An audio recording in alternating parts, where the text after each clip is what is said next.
Hello student, आज हम आपको समझाएंगे डाल्टन के परमाणु सिद्धांत। आप एक एक नियम को ध्यान से सुनते जाइए, देखते जाइए और समझते चलिए क्या हो रहा है। हमें यकीन है कि यदि आप इस वीडियो को पूरा देखते हैं तो आपको डाल्टन का सिद्धांत याद नहीं करना पड़ेगा, याद यहीं हो जाएगा। चलिए स्टार्ट करते हैं नंबर 1 से। डाल्टन ने प्रथम नियम में आपने बताया कि किसी भी पदार्थ या तत्व का सबसे सूक्ष्मतम कण परमाणु होता है और यह खंडित नहीं हो सकता है। सभी पदार्थ अत्यंत सूक्ष्म कण से बने होते हैं जिन्हें परमाणु कहते हैं। ये खंडित नहीं हो सकता, मतलब कि परमाणु को अब तोड़ा नहीं जा सकता। भले कि हालांकि आगे चलकर ये नियम गलत हुआ कि परमाणु खंडित हुआ इलेक्ट्रॉन, प्रोटॉन और न्यूट्रॉन का खोज होने के बाद, लेकिन जब भी डाल्टन का नियम आएगा तो परमाणु को खंडित नहीं किया जा सकता, यही नियम लिखा जाएगा। ये नियम गलत हुआ लेकिन डाल्टन का नियम में ये लागू होगा।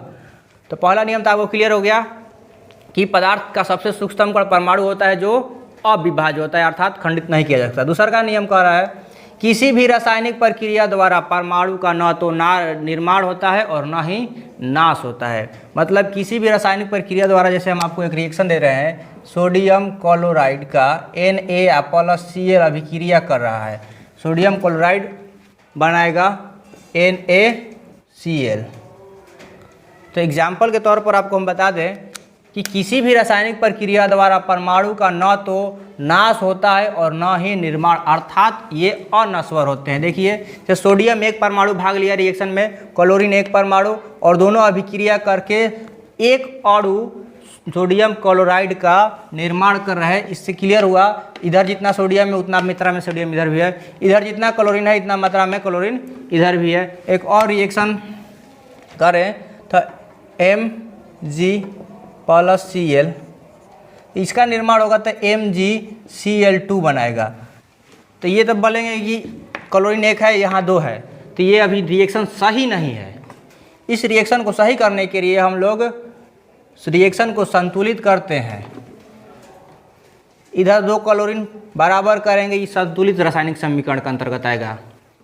जो संतुलित रासायनिक समीकरण यदि आप जानते होंगे तो अभिक्रिया से पहले और अभिक्रिया के बाद के कुल तत्वों के या परमाणुओं के संख्या बराबर किया जाता है। इसमें क्लियर है। तो यहाँ क्लोरीन एक अणु था और यहाँ दो, तो उसको हम बराबर करें। अब ये देखिए रिएक्शन शुद्ध हो गया। तो मैग्नीशियम एक अणु, क्लोरीन दो परमाणु और क्लोरीन दो परमाणु। यहाँ पर आपको क्लियर होगा कि रिएक्शन से पहले और रिएक्शन के बाद कुल परमाणुओं की मात्रा संरक्षित रहा, अर्थात ये अनश्वर हुए। क्लियर हुआ। उसके बाद आगे चलते हैं तो तीसरा नियम पर कहता है किसी विशेष तत्व के सभी परमाणु समान होते हैं। किसी विशेष तत्व के सभी परमाणु समान होते हैं, मतलब कि आप एक अल्मुनिया का टुकड़ा लीजिए और एक और अल्मुनिया का टुकड़ा लीजिए, दोनों अल्मुनिया ही हो। अब दोनों के परमाणुओं की आप तुलना करेंगे तो परमाणु के हर गुण, आकार, आकृति, द्रव्यमान सब लेकर के, चालकता और उसका घनत्व, परमाणु के सब चीज़ आप लेंगे तो सब समान पाया जाएगा। इसी प्रकार किसी विशेष तत्व के सभी परमाणु समान होते हैं, डाल्टन ने अपने नियम में बताया। इसके आगे चलते हैं तो भिन्न भिन्न तत्वों के परमाणु भिन्न भिन्न होते हैं। आप एक अल्मुनिया लीजिए और एक लोहा। अब इन दोनों को तुलना करें तो अल्मुनिया के परमाणु जो होगा, लोहा का परमाणु जो होगा, वो दोनों एक दूसरे से भिन्न हो गए। अल्मुनिया के परमाणु का आकार, भार, द्रव्यमान, रासायनिक गुण और चालकता सब अलग अलग होगा लोहा के अपेक्षा। लोहा के जितना होगा उससे अलग होगा अल्मुनिया के। इसलिए उन्होंने बताया कि भिन्न भिन्न तत्वों के परमाणु भिन्न भिन्न होते हैं। ये भी क्लियर हो गया। आगे चलते हैं तो 5 नंबर में रासायनिक संयोग में दो या अधिक तत्व के परमाणु संयोग कर यौगिक का निर्माण करते हैं। जैसा कि आप ये रिएक्शन में देख रहे हैं कि रासायनिक संयोग में दो या दो से अधिक सोडियम और क्लोरीन परमाणु भाग ले रहे हैं। कह रहा है क्या, रासायनिक संयोग में दो या दो से अधिक तत्व के परमाणु संयोग कर यौगिक का निर्माण करते हैं। सोडियम और क्लोरीन दो परमाणु आपस में भाग लिए, संयोग किए और सोडियम क्लोराइड का निर्माण करें। जो सोडियम क्लोराइड क्या है, एक यौगिक है। क्लियर हो गया।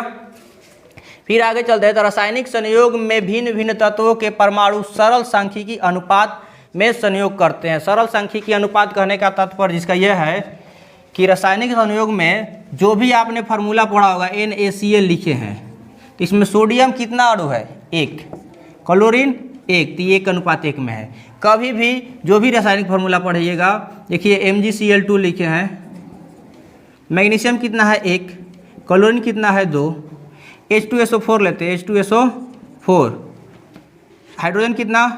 2, अनुपात सल्फर का 1, ऑक्सीजन का 4, ये 2:1:4 अनुपात में। मतलब इसका ये क्लियर है कि यहाँ कभी आप दशमलव में देखें, बाटा में देखें, नहीं देखें, ये सब सिंपल संख्या के अनुपात में संयुक्त रहते हैं। मतलब कि सरल संख्या अनुपात में आप को मिलेगा, ना ही कबो बाटा में मिलेगा, ना ही कबो दशमलव में मिलेगा। क्लियर है? रासायनिक संयोग में भिन्न भिन्न तत्व के परमाणु सरल सांख्यिकी अनुपात में संयोग करते हैं। हो गया। आगे चलते हैं। एक ही तत्व के परमाणु एक से अधिक अनुपात में दूसरे तत्व के परमाणु के साथ एक से अधिक यौगिक बना सकता है। अर्थात देखिए यहाँ पर कि सोडियम क्लोराइड में और मैग्नीशियम क्लोराइड में दोनों में क्लोरीन कॉमन है, इसमें भी क्लोरीन है और इसमें भी क्लोरीन है।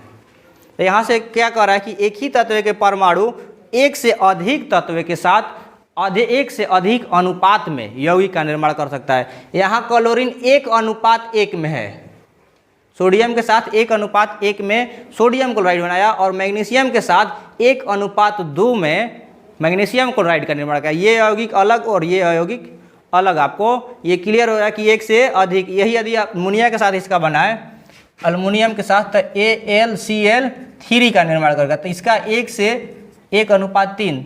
यही क्लोरीन तीनों के साथ 3 भिन्न भिन्न अनुपात में यौगिक का निर्माण किया। अर्थात आप इससे क्लियर हो गए कि एक ही परमाणु भिन्न भिन्न तत्वों के साथ अभिक्रिया कर भिन्न भिन्न अनुपात में भिन्न भिन्न यौगिक का निर्माण कर सकते हैं। आपको 7 नियम हम क्लियर करा चुके हैं। यदि आपको कहीं तकलीफ है तो आप हमें कमेंट करके बताइएगा ज़रूर। धन्यवाद।